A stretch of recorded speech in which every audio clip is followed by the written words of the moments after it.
Shout out kay Katsakino Dukusin, Jervin Chris, Juan Sulege, at sa iba pa nating mga taga-subaybay. At ang balita natin ngayon dito sa Barangay Ginebra, maliwanag na itong Barangay Ginebra ay nangangailangan ng isa pang big man.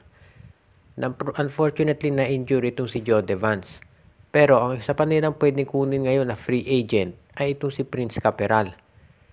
Para sa mga matagal na fans ng Ginebra, alam ninyo na si Prince Caperal ay matagal naglaro dyan. Unfortunately, hindi na siya nabigyan ng playing time nung dumating si Christian Stan Hardinger at na-trade siya sa Northport.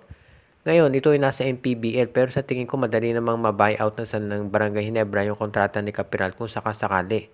Kaya sa tingin ko pwede nilang kunin itong si Prince Caperal para makatulong. Mabigyan man lang ng ilang minutong pahinga itong si Japet Aguilar.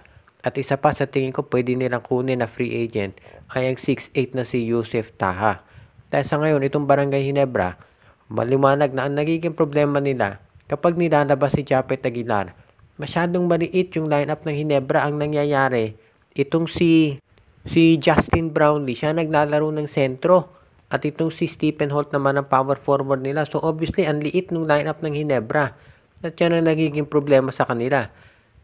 Lalo na kapag ito ay dumating doon sa Commissioner's Cup, isipin niyo unlimited yung height ng ma-import doon. So, paano gagawin ng Ginebra dito?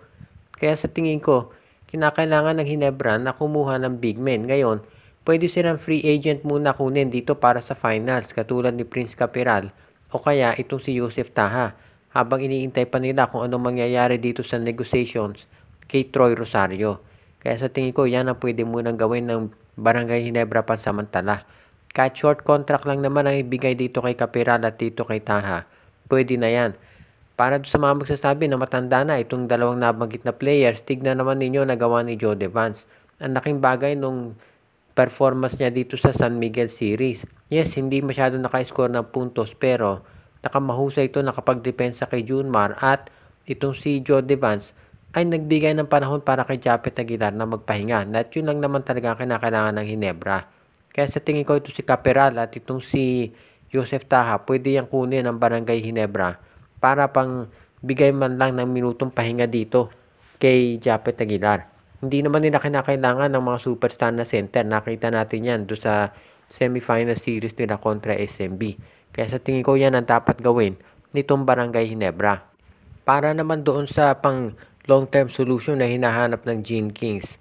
Yan nga si Troy Rosario pwede nilang kunin at syempre iintayin nila yung pagbalik nito si Jamie Malonzo. Pag nandiyan na si Malonzo, ma-resolve ba yung problema nila dito sa mga big men dahil pwede nilang magamit yan. Legitimate na power forward yan. Kaya sa tingin ko yan ang pwedeng gawin ngayon ng Barangay Ginebra.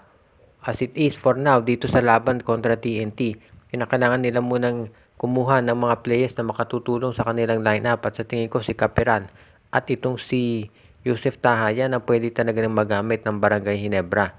Kaya sa ngayon, yan ang sa tingin ko dapat pwedeng puntahan ni Coach Tim Cone habang sila ay nag-iintay pa ng ibang mga players na pwedeng magamit.